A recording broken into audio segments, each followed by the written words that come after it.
I love wires, and they've always kind of kept me away from, the tiny little in-ear buds. You lose them, you don't have them anymore, they fall out.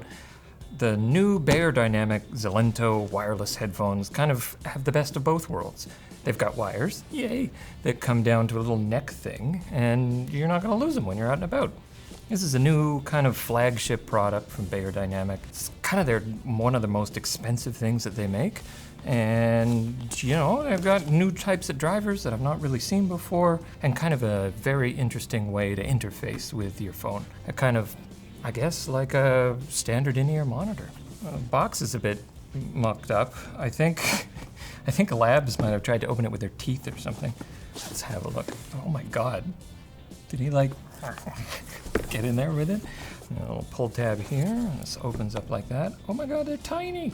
Look at that. Move that over there. What else we got in here? We got a piece of plastic with some information. We have, I guess this is a little carrying case? No, this is the neck piece, isn't it? Oh, there we go. I'll just wear that for now. We've got our connection cables, so you can use these wired, which is great. Maybe you don't have your phone, or you just want to use your own preamp or something like that. You don't have to use their driver or DAC. Got a USB cable, I assume, for charging. We'll find out. Instruction manuals, a certificate of authenticity, which is always cool. This one comes with loads of different tips and things like that. Can't get the box. Okay, it was glued to the box. Sure, Beyerdynamic, whatever. Why? Why would you do that? What is this, a little cleaning cloth? Oh, that's cool. It's not even tips. These are little clip things. I have no idea what those would be useful for. What else? Oh my God, there's so much stuff in here. Look at all of those. There's hundreds of them. From what looks like extra small all the way up to XXL. 3XL. I can't read today. And look at these little guys. They're adorable. So apparently these are handmade in Germany. Looks like they're all metal. Very nice matte finish on the side there. The connection point for the cables here. I guess we'll have a look at this thing. So yeah, this is the Bluetooth interface neck thing. It's kind of like a really nice siliconized band here, very flexible, with our connection points for the headphones here. And then there's your USB point for charging. And we have this also metal kind of volume adjustment and your music switch or whatever else. You make calls on this too. It's got microphones. And here's number 2. Clicks in there really nice. These rotate. I like the look of the buds. I like their kind of the two-tone appeal of them with the matte finish on the back and the now immediately covered in fingerprints shiny side on the front. They feel really high quality. The connection here is really good. Hopefully they stand out for sound quality. I think the build quality's there. Cable's nice and siliconized and easily flexible. You're probably not going to feel that too much. I'm just noticing the weight of this on my neck, and it's not too oppressive, but I'm definitely noticing it. Certainly touching here. I mean, you've got the cold of the metal, so if you're using this in I don't know, Canadian winters, like we have right now, I think these would get cold and press into your neck, and that would be unpleasant. But I mean, if you're outside wearing them, then you're gonna have it around a collar like this. I don't feel it at all now. Putting them in is not a problem. You go up and over, push them in, wrap the cable around the top of your ear. They feel really good in the ear. They just sort of disappear. I'm not going to be able to talk very well because I'm not going to have any of the outside voice. There we go. Seal feels good. Hopefully they have some sort of pass-through.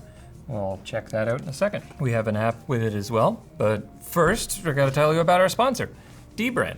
They're chaotic assholes, but they make good stuff, like this grip case. It has a super grippy texture, it's impact resistant, it can be customized with any of dbrand's skins, like this new palettes collection that dbrand just released. Check them out at shortlinus.com. I call him Nipples because he only comes up to here. We also have a companion app, which is kind of always terrifying. Just boop Linus's nose here. One thing I like is you open the app and it doesn't ask you to make an account, it just goes, connect your headphones immediately. So this little logo here is a button. I'm gonna hold it down, see if it does anything. Yeah, it did. We have a little light here and it's blinking blue and red. Hey, there we are. So I'll connect to these. Let's go back to our app here, I guess. There we are. Choose. And we're done. That was very simple and easy. Good job. They do have firmware, so we're gonna have to update them. Let's see how long this takes. Got a blinking white light here as we're doing the update. Or is that purple? It's purple. So we've got full RGB, Beyerdynamics, inspired by Razer. It's gonna take 12 minutes for headphone firmware. Okay. Okie dokie, our update is done and we're good to go. Let's have a look through some of the settings here. Yeah, we've got voice prompts, so when you basically press this center button, you can get your assistant, you can make calls, all that sort of thing.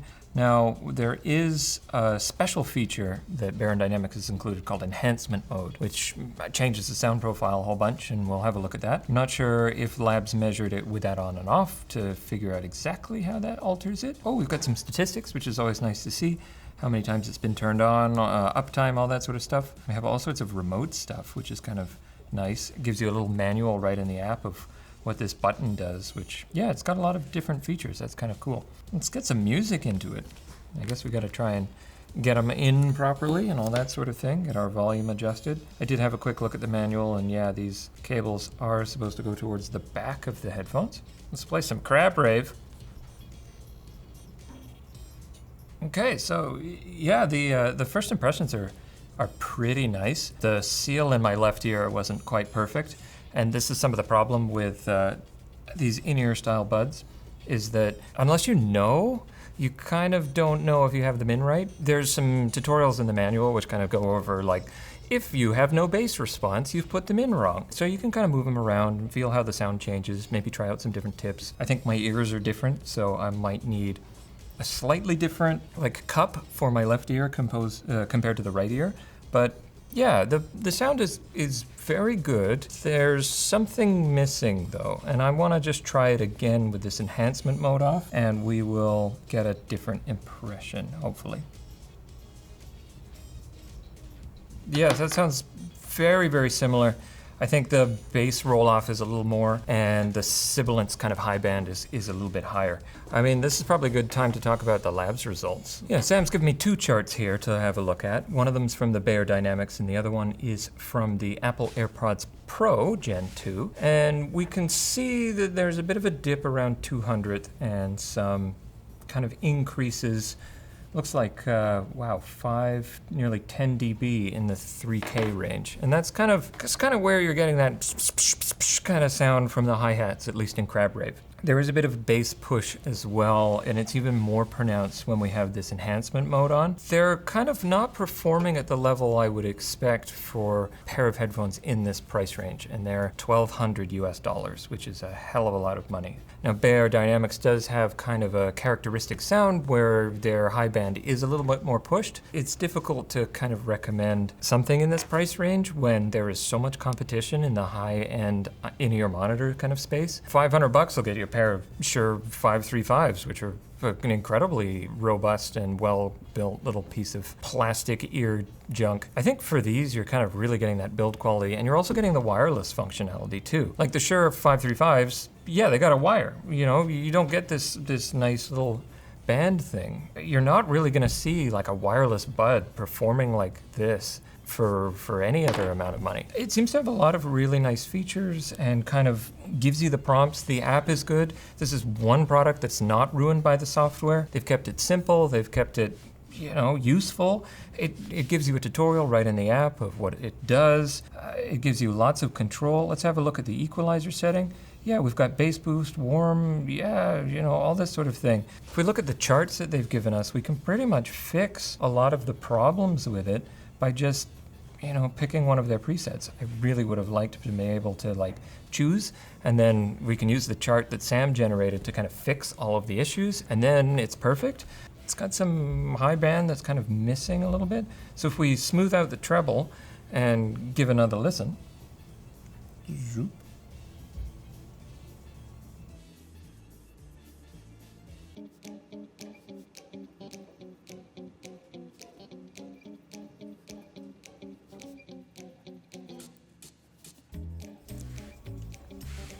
Ow, that last one hurt. Yeah, okay, none of those are good. They don't improve it at all. Maybe that's because I have enhancement on, but yeah, not too sure. They alter the sound too much. It doesn't sound too even. It sounds like the music is wrong almost. Like there's too much bass and it's kind of hurting you, or there's too much high band and it's kind of also hurting you, but in a different way. It's not kind of reproducing what the artist intended. And they're classified right on the box as audiophile and Tesla in-ear, and I don't like that term. I don't identify as an audiophile, and I know some people do, but it's kind of a nebulous term, right? What kind of gear do you want to buy to make your music sound good? And music sounding good is a subjective thing. I've already forgotten that I'm wearing them, even with the kind of few ounces of weight that they have. I'm not worried about losing them. I can take them out. I can just dangle them around my neck. Because of the silicone, I'm not worried about it kind of slipping off the side. It has a bit of memory, so it kind of holds itself in this C shape. But yeah, it's difficult to kind of articulate why they're not at the level that I think they should be. And I guess that's kind of a point for the headphones as well. If I can't properly describe why they're not good. Some of them are extremely obvious what the problems are. I think for me, my taste is that they have too much bass and the high band's too much, but that's kind of a hallmark of a Beyerdynamic headphone. Looking at the graph, there is a noticeable dip. 3,000 hertz, which again is going to kind of maybe cause the issues that I'm looking at. A lot of singers and vocals and a lot of instruments sit around that band. AirPods. I hate to say it, but I would prefer to buy like 4 pairs of AirPods because I'm going to lose them rather than get these. If I were to class these in what I think the price bracket should be, I would say maybe $300 to $400. That kind of $300 to $500 range of headphones is where you get a lot of choice and a lot of really good performing headphones. For these sound like $400 headphones and they look like jewelry. I think that's pretty much where this product is going to be classified.